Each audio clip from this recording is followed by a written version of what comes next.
This report is submitted to the Attorney General pursuant to 28 CFR 600.8C, which states that at the conclusion of the special counsel's work, he shall provide the Attorney General a confidential report explaining the prosecution or declination decisions the special counsel reached.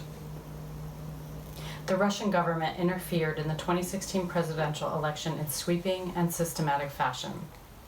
Evidence of Russian government operations began to surface in mid-2016. In June, the Democratic National Committee and its cyber response team publicly announced that Russian hackers had compromised its computer network. Releases of hacked materials, hacks that public reporting soon attributed to the Russian government, began that same month. Additional releases followed in July through the organization WikiLeaks, with further releases in October and November. In late July 2016, soon after WikiLeaks' first release of stolen documents, a foreign government contacted the FBI about a May 2016 encounter with Trump campaign foreign policy advisor George Papadopoulos. Papadopoulos had suggested to a representative of that foreign government that the Trump campaign had received indications from the Russian government that it could assist the campaign through the anonymous release of information damaging to Democratic presidential candidate Hillary Clinton. That information prompted the FBI on July 31, 2016, to open an investigation into whether individuals associated with the Trump campaign were coordinating with the Russian government in its interference activities. That fall, two federal agencies jointly announced that the Russian government directed recent compromises of emails from U.S. persons and institutions, including U.S. political organizations, and these thefts and disclosures are intended to interfere with the U.S. election process. After the election, in late December 2016, the United States imposed sanctions on Russia for having interfered in the election. By early 2017, several congressional committees were examining Russia's interference in the election. Within the executive branch, these investigatory efforts ultimately led to the May 2017 appointment of Special Counsel Robert S. Mueller III. The order appointing the special counsel authorized him to investigate the Russian government's efforts to interfere in the 2016 presidential election, including any links or coordination between the Russian government and individuals associated with the Trump campaign. As set forth in detail in this report, the special counsel's investigation established that Russia interfered in the 2016 presidential election principally through two operations. First, a Russian entity carried out a social media campaign that favored presidential candidate Donald J. Trump and disparaged presidential candidate Hillary Clinton. Second, a Russian intelligence service conducted computer intrusion operations against entities, employees, and volunteers working on the Clinton campaign and then released stolen documents. The investigation also identified numerous links between the Russian government and the Trump campaign. Although the investigation established that the Russian government perceived it would benefit from a Trump presidency and worked to secure that outcome, and that the campaign expected it would benefit electorally from information stolen and released through Russian efforts, the investigation did not establish that members of the Trump campaign conspired or coordinated with the Russian government in its election interference activities. Describe the evidentiary considerations underpinning statements about the results of our investigation and the special counsel's charging decisions, and we then provide an overview of the 2 volumes of our report. The report describes actions and events that the special counsel's office found to be supported by the evidence collected in our investigation. In some instances, the report points out the absence of evidence or conflicts in the evidence about a particular fact or event. In other instances, when substantial, credible evidence enabled the office to reach a conclusion with confidence, the report states that the investigation established that certain actions or events occurred. A statement that the investigation did not establish particular facts does not mean there was no evidence of those facts.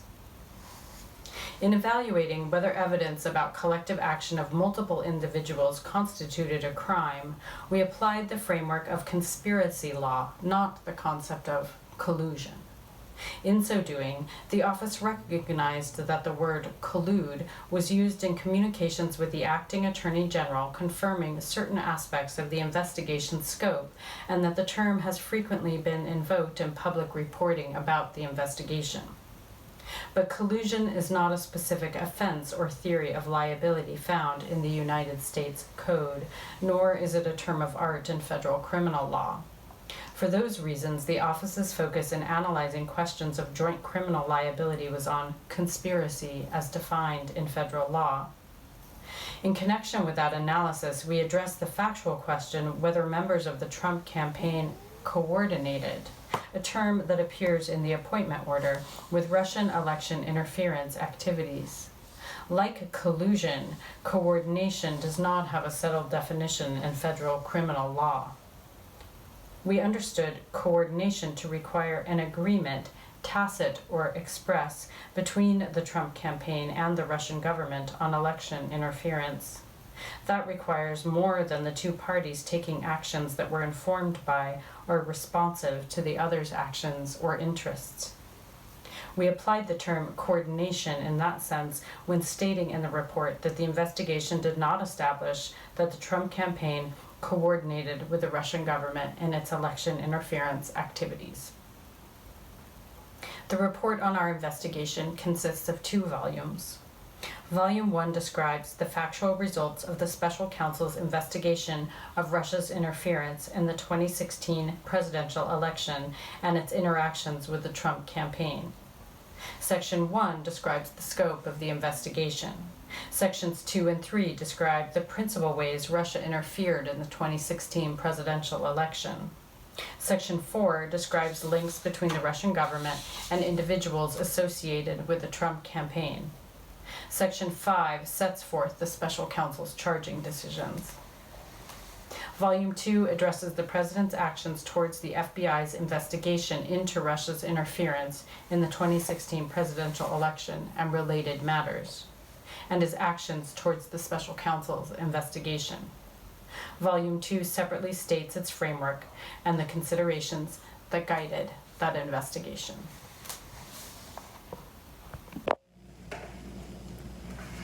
U.S. Department of Justice, page 4, table of contents to volume 2. Crossed out. Attorney work product / may contain material protected under Fed R Crime P6 C. The GRU's transfer of stolen materials to WikiLeaks. D. WikiLeaks statements dissembling about the source of stolen material. Large C. Additional GRU cyber operations. 1. Summer and fall operations targeting Democrat-linked victims. 2. Intrusions targeting the administration of U.S. elections. D. Trump campaign and the dissemination of hacked materials. 1. Redacted, HOM. A. Background. B. Contacts with campaign about WikiLeaks. C. Blacked out, harm to ongoing matter. D. WikiLeaks, October 7th, 2016, release of stolen Podesta emails. E. Donald Trump Jr.'s interaction with WikiLeaks. 2. Other potential campaign interest in Russian hacked materials. A. Henry Okansky, aka Henry Greenberg. B. Campaign efforts to obtain deleted Clinton emails. Roman numeral 4. Russian government's links to and contacts with the Trump campaign. Large A. Campaign period, September 2015 to November 8th, 2016. 1. Trump Tower Moscow project. A. Trump Tower Moscow venture with the Crocus Group for 2013 to 2014. B. Communications with IC Expert Investment Company in Georgi Rachidzehez, summer and fall 2015. C. Letter of intent and contacts to Russian government from October 2015 to January 2016. Small Roman numeral 1. Trump signs the letter of intent on behalf of the Trump Organization. Small Roman numeral 2. Post LOI contacts with individuals in Russia. D. Discussions about Russia travel by Michael Cohen or candidate Trump from December 2015 through June of 2016. Small Roman numeral 1. Sater's overtures to Cohen to travel to Russia. Small Roman numeral 2. Candidate Trump's opportunities to travel to Russia. 2. George Papadopoulos. A, small a, lowercase a, as opposed to the uppercase big A. Origins of campaign work. B, initial Russia-related contacts. C, March 31st Foreign Policy Travel Meeting. End of page 4. Beginning page 5. U.S. Department of Justice. Continuing table of contents, view volume 2. Crossed out, attorney work product. May contain material protected under Fed R Crime P6 parentheses C. Small, lowercase d, George Papadopoulos learns that Russia has dirt in the form of Clinton emails. E, Russia-related communications with the campaign. F, Trump campaign knowledge of dirt. G, additional George Papadopoulos contact. 3, large, regular 3, Carter page.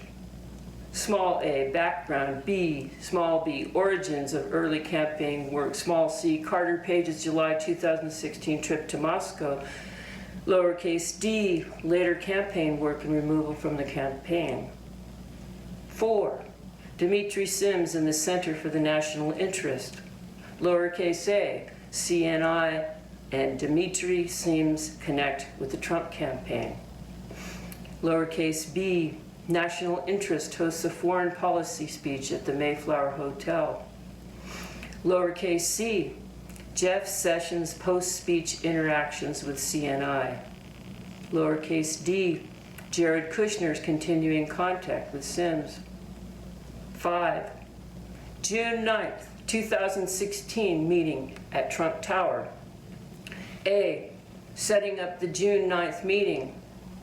Small Roman numeral 1, outreach to Donald Trump Jr. Small Roman numeral 2, awareness of the meeting within the campaign. Lowercase b, the events of June 9th, 2016. Small Roman numeral 1, arrangements for the meeting. Small Roman numeral 2, conduct of the meeting. Small lowercase c, post-June 9 events. 6, events at the Republican National Convention.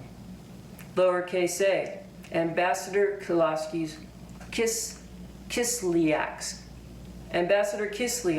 encounters with Senator Sessions and J.D. Gordon the week of the RNC. Lowercase b, change to Republican Party platform. 7, post-convention contacts with Kislyak. Lowercase a, Ambassador Kislyak invites J.D. Gordon to breakfast at the ambassador's residence. Lowercase b, Senator Sessions' September 2016 meeting with Ambassador Kislyak. 8, Paul Manafort, a, lowercase a, small a. Paul Manafort's ties to Russia and Ukraine. Page 6, U.S. Department of Justice, table of contents to volume 2 of the Mueller report. Blacked out, attorney work product. may contain material provided under Fed R Crime P6 parentheses C. Small Roman numeral 1. Oleg Deripaska, consulting work. Small Roman numeral 2, political consulting work. Small Roman numeral 3, Konstantin Klimenik. Lowercase b, context during Paul Manafort's time with the Trump campaign. Small Roman numeral 1, Paul Manafort joins the campaign. Small Roman numeral 2, Paul Manafort's campaign period context. Small Roman numeral 3, Paul Manafort's 2 campaign period meetings with Konstantin Klimenik in the United States. Lowercase c, post-resignation activities. Uppercase B, post-election and transition period context. 1, immediate post-election activity. Lowercase a, outreach from the Russian government. B, lowercase b, high-level encouragement of contacts through alternative channels. 2, Kirill Dmitriev's transition-era outreach to the incoming administration. Lowercase a, background. Lowercase b, Kirill Dmitriev's post-election contacts with the incoming administration. 1, lowercase c, Eric Prince and Kirill Dmitry meet in the Shiles. 1, Roman numerals, lowercase 1, George Nader and Eric Prince arrange Seychelles meeting with Dmitriev. Small Roman numeral 2, the Seychelles meetings. Small Roman numeral 3, Eric Prince's meeting with Steve Bannon after the Seychelles trip. Lowercase d, Kirill Dmitriev's post-election contact with Rick Garrison regarding U.S.-Russia relationships. 3, Ambassador Kislyak's meeting with Jared Kushner and Michael Flynn in Trump Tower following the election. 4, Jared Kushner's meeting with Sergei Gorkov. 5, Pete Avens' outreach efforts to the transition team. 6, Carter Page contact with Deputy Prime Minister Arkady Dvorkovich. 7, contacts with and through Michael T. Flynn.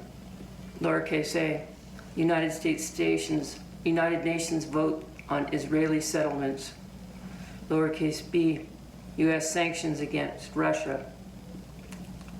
5, large, Roman numeral 5. Prosecution and declination discussions.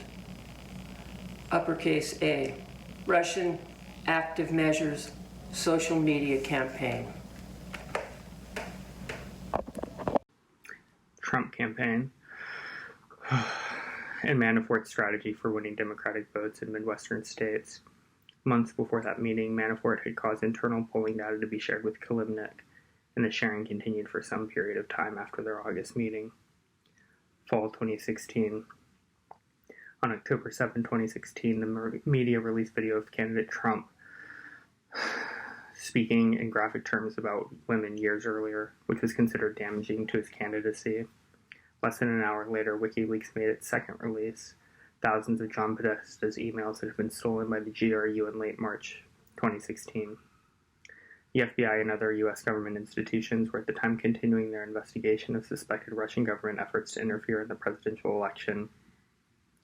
That same day, October 7, the Department of Homeland Security and the Office of the Director of National Intelligence issued a joint statement that the Russian government directed the recent compromise of emails from U.S. persons and institutions, including from U.S. political organizations. Those thefts and the disclosures of the hacked materials through online platforms such as WikiLeaks, the statement continued, are intended to interfere with the U.S. election process. Post-2016 election. Immediately after the November 8 election, Russian government officials and prominent Russian businessmen began trying to make inroads into the new administration. The most senior levels of the Russian government encouraged these efforts. The Russian embassy made contact hours after the election to congratulate the president-elect and to arrange a call with President Putin. Several Russian businessmen picked up the effort from there. Kirill Dmitriev, the chief executive officer of Russia's Sovereign Wealth Fund, was among the Russians who tried to make contact with the incoming administration. In early December, a business associate steered Dmitriev to Eric Prince, a supporter of the Trump campaign, and an associate of senior Trump advisor Steve Bannon. Dmitriev and Prince later met face-to-face in January 2017 in the Seychelles and discussed U.S.-Russian relations. During the same period, another business associate introduced Dmitriev to a friend of Jared Kushner, who had not served on the campaign or the transition team. Dmitriev and Kushner's friend collaborated on a short written reconciliation plan for the United States and Russia, which Dmitriev implied had been cleared through Putin. The friend gave that proposal to Kushner before the inauguration, and Kushner later gave copies to Bannon and incoming Secretary of State Rex Tillerson. On December 29, 2016, then President Obama imposed sanctions on Russia for having interfered in the election. Incoming National Security Advisor Michael Flynn called Russian Ambassador Sergei Kislyak and asked Russia not to escalate the situation in response to the sanctions. The following day, Putin announced that Russia would not take retaliatory measures in response to the sanctions at that time. Hours later, President-elect Trump tweeted, "Great move on delay by V. Putin." The next day, on December 31, 2016, Kislyak called Flynn and told him the request had been received at the highest levels, and Russia had chosen not to retaliate as a result of Flynn's request. On January 6, 2017, members of the intelligence community briefed President-elect Trump on a joint statement, drafted and coordinated among the Central Intelligence Agency, FBI, and National Security Agency, that concluded with high confidence that Russia had intervened in the election through a variety of means to assist Trump's candidacy and harm Clinton's. A declassified version of the assessment was publicly released that same day.